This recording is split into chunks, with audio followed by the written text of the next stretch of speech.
And today I will teach you the 7th chapter of computer and the chapter name is logo basic commands. So logo की जो भी basic command है आज हम उसके बारे में आपको समझाएंगे।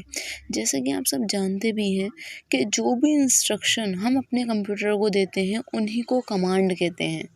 लेकिन लोगो के केस में जो लोगो हैं हमारे, जो इंस्ट्रक्शन हम देते हैं वो स्पेसिफाइड वर्ड के थ्रू देते हैं और लोगो सिर्फ इन्हीं वर्ड्स को अंडरस्टैंड करता है। वो हमारी लैंग्वेज या किसी और चीज़ को अंडरस्टैंड नहीं करता, वो सिर्फ इन्हीं वर्ड्स को अंडरस्टैंड करता है और इन वर्ड्स को ही स्पेशल काइंड के टास्क दिए जाते हैं और ऐसे कमांड्स को हम प्रिमिटिव कहते हैं। ठीक है, ऐसे कमांड्स को क्या कहेंगे हम? प्रिमिटिव्स। सो आज हम उन्हीं के बारे में बताएंगे, बेसिक कमांड के। जब हम सबसे पहले लोगो स्टार्ट करते हैं तो हमारा जो टर्टल होता है वो हमेशा सेंटर में होता है मेन स्क्रीन में। तो ये टर्टल की होम पोजीशन होती है, टर्टल की इसको होम पोजीशन कहेंगे। और जब हम हमारे टर्टल को उसके होम पोजीशन से हटाकर दूसरी जगह कमांड के लिए लेकर जाते हैं तो वो अपने पीछे एक लाइन छोड़ता हुआ जाता है और इसी के थ्रू हम हमारे लोगों में फिगर और डिज़ाइन बनाते हैं जिनको हम लोगों के थ्रू करते हैं। अब है हमारी फर्स्ट हेडिंग। पहली हेडिंग है फॉरवर्ड कमांड, जिसको एफडी भी कहा जाता है। ये कमांड जो यूज़ होती है वो मूव करने के लिए यूज़ होती है टर्टल को, जिससे हमारा टर्टल उस डायरेक्शन में फॉरवर्ड हो सके जहां उसका पॉइंटर है। जहां पॉइंटर लेकर जाता है वहां हमारा टर्टल चला जाएगा। ये सिर्फ हमारे टर्टल को डायरेक्शन बताता है जहां उसको मूव होना है बेसिकली। और हमारे टर्टल को ये भी पता होता है कि उसको कितने दूर तक मूव करना है, यानी कि कितने दूर तक उसको लेकर जाया जाएगा। हमको इसको कमांड देने के लिए हमें टर्टल को जितने स्टेप्स हम आगे बढ़ाएंगे वो उतने स्टेप्स उस डायरेक्शन में आगे बढ़ता जाता है। इसकी शॉर्ट फॉर्म जो है फॉरवर्ड की, इसलिए इसको एफडी कहा जाता है।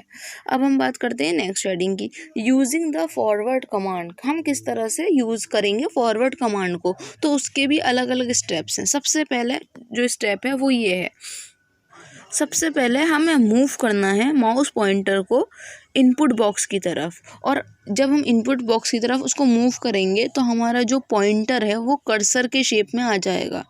उसके बाद हम क्लिक करेंगे इनपुट बॉक्स पर तो वहाँ पर एक फ्लैशिंग बार जो है दिखाई देगा हमें। इसका मतलब ये है कि हम कुछ भी कमांड, जो भी हमें कमांड देनी है वो हम टाइप कर सकते हैं। उसके बाद हम टाइप करेंगे फॉरवर्ड या एफडी, जो भी है ये हमारी कमांड हो जाएगी। एंड देन हम प्रेस करेंगे स्पेस बार की। स्पेस बार की प्रेस करने के बाद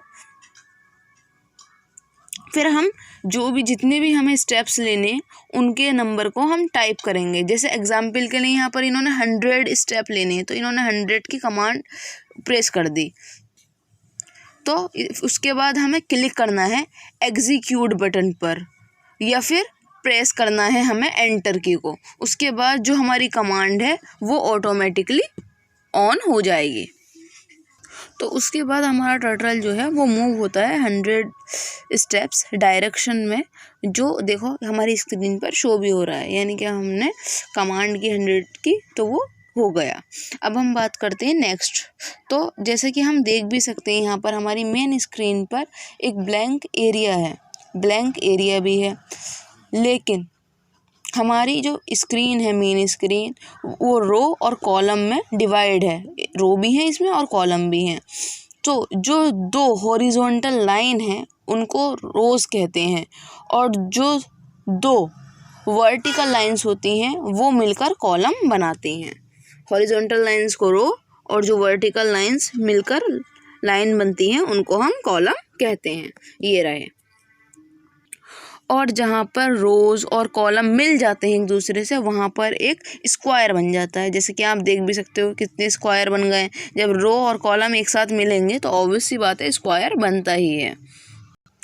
लेकिन जो हमारा मेन स्क्रीन है उसमें स्पेस जो होता है वो फिक्स होता है। इसमें क्वेश्चन भी क्या गया है कि आप क्या करोगे कि जिससे हमारा टर्टल बहुत दूर तक कमांड करे, जैसे FD 800 इतनी दूर जब हमारा टर्टल कमांड करेगा तो उसके लिए सबसे पहले टर्टल मूव करेगा टॉप की तरफ, यानी कि बिल्कुल ऊपर की तरफ मूव कर जाएगा। और जब उसके बाद उसे कोई कमांड नहीं दिखेगी तो वो ऑटोमेटिकली खुद ही राउंड शेप में आ जाएगा और फिर से खुद से ही चलना स्टार्ट कर देगा, क्योंकि इसको बहुत बड़ी कमांड मिली है 800 की, इस वजह से। अब हम बात करते हैं बैकवर्ड कमांड की, जिसे बैक के भी कहा जाता है। तो बैकवर्ड कमांड जो होती है वो यूज़ होती है मूव करने के लिए टर्टल को जहाँ पर भी हमारा पोजीशन हो पॉइंटर की उस डायरेक्शन में। जैसे कि हमारा टर्टल मूव करेगा अगर बैकवर्ड में, तो उसका हेड जो है पॉइंटर का वो नीचे की साइड आ जाएगा।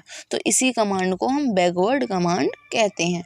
अब हम बात करते हैं इसकी हेडिंग की, यूजिंग द बैकवर्ड कमांड। तो हम बैकवर्ड कमांड को किस तरीके से यूज़ करेंगे, सो उसके भी स्टेप्स हैं। सबसे पहले हमें टाइप करना पड़ेगा बैकवर्ड को या फिर BK को, ये बैकवर्ड की कमांड है। उसके बाद हमें प्रेस करना पड़ेगा स्पेस बार की को। उसके बाद हमें टाइप करने पड़ेंगे स्टेप्स। तो जैसे एग्जांपल के लिए हमने यहाँ पर 100 टाइप कर दिया, यानी कि स्टेप्स को। उसके बाद हम प्रेस करेंगे एंटर की को, जैसे हमने फॉरवर्ड की के लिए भी करा था, और या फिर हम क्लिक कर देंगे एग्जीक्यूट बटन को, तो उससे भी हमारी कमांड कंप्लीट हो जाएगी। अब हम बात करते हैं राइट कमांड की, जिसको RT भी कहेंगे। राइट कमांड जो है वो टर्न करता है हेड को, इसका जो हेड होता है ना टर्टल का, उसके हेड को राइट साइड में डायरेक्शन की, तो जिससे हमारी कमांड जो है राइट साइड में चली जाती है। अब इसको यूज़ किस तरीके से करते हैं, तो उसके भी अलग अलग स्टेप्स हैं। सबसे पहले हमें टाइप करना पड़ेगा राइट या फिर RT, जैसे बैकवर्ड में हमने बैकवर्ड टाइप करा था या BK। उसके बाद हम वैसे जो प्रोसीजर पहले चलता हुआ आ रहा वही चलता हुआ आएगा। प्रेस करेंगे फिर हम स्पेस बार की, उसके बाद हम टाइप करेंगे कोई भी नंबर, और यहाँ पर नंबर हमने 90 कर दिया है 100 की जगह। उसके बाद हम प्रेस कर देंगे एंटर की, ठीक है। तो हमारी कमांड स्टार्ट हो जाएगी और हमारा जो टर्टल है वो राइट साइड जाने में कमांड करने लगेगा।